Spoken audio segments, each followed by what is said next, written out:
Direto ao ponto. Apresentação: Paulo Henrique Tenório. Apoio Sicovan, Sindicato do Comércio Varejista de Mogi-mirim.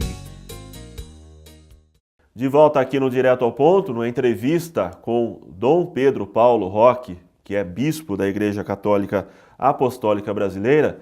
Falávamos um pouco aqui sobre a estrutura da igreja, dos propósitos da existência dessa igreja. Quer dizer, para ficar bem claro, é uma igreja católica apostólica, só que ela simplesmente defende os interesses talvez mais até de uma nacionalização da Igreja Católica, num caso buscando... Exatamente. É isso mesmo, né?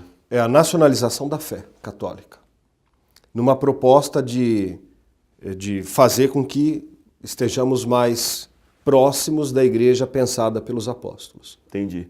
Em termos de fundamentação, quais são elas hoje? Quais são essas... Por que seguindo esse caminho, em termos das fundamentações que foram escolhidas? Eu acho que a igreja, quando ela não respeita a cultura, e não estou sendo aqui agressivo dizendo que ela não respeita, mas quando a igreja não observa a cultura de um povo, esse processo de aculturação, ele destrói valores espirituais que poderiam ser considerados na manutenção da fé daquele povo, de uma determinada região, de um determinado povoado. Por exemplo, que herança nós temos no Brasil das práticas espirituais dos índios?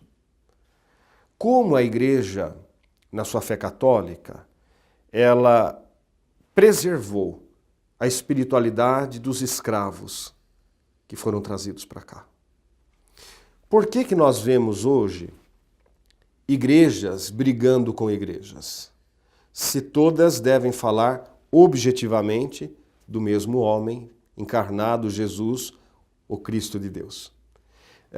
Eu fiz uma pesquisa esses dias para uma aula de estudo bíblico na paróquia Divino Espírito Santo. Nós temos hoje no mundo 33 mil igrejas cristãs.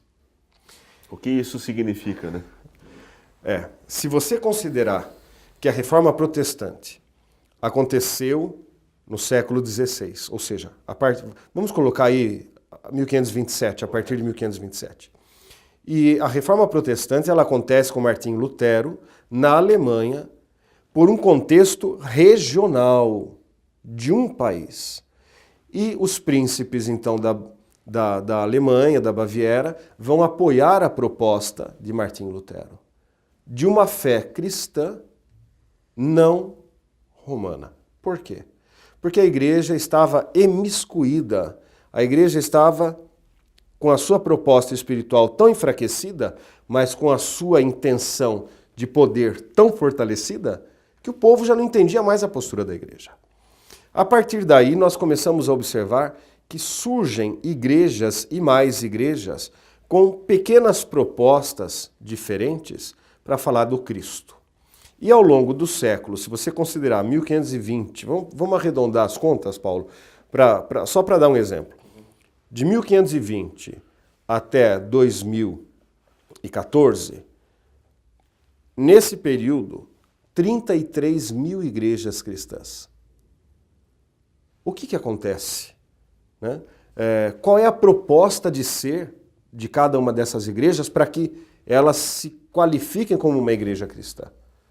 Quanta novidade é essa que nós precisamos de 33 mil igrejas cristãs para falar de Cristo?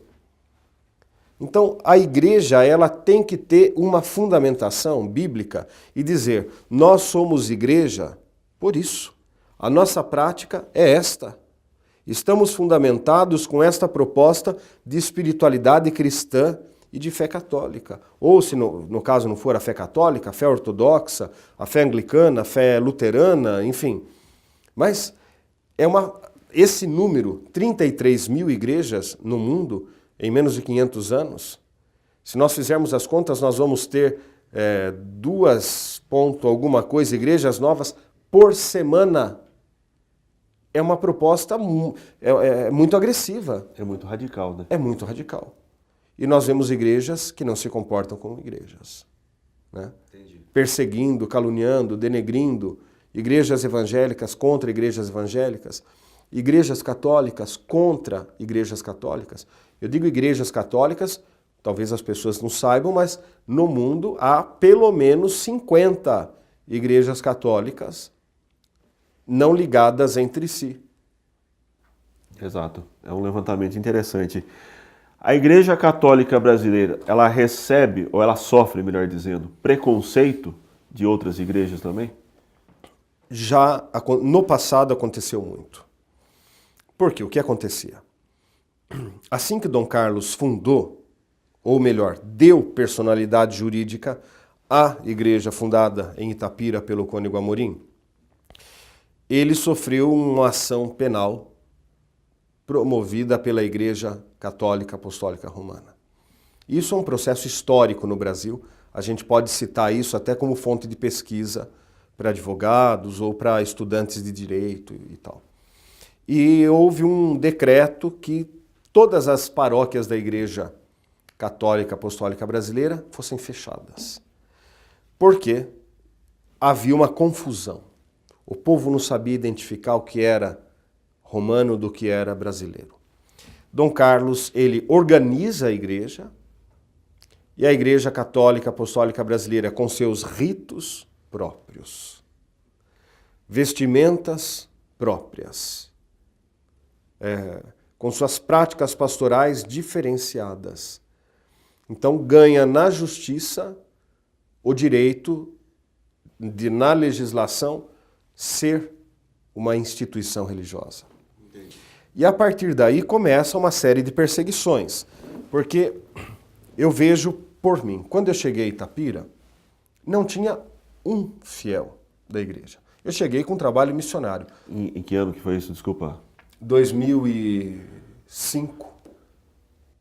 Mas eu já era professor antes de ser padre. Sim. E hoje nós temos ali fiéis, uma comunidade fiel, onde passam aproximadamente 3.000 pessoas por mês. Por quê? Como que eu pude sozinho levantar o evangelho ali e as pessoas me darem ouvido debaixo de tanta perseguição que eu passei?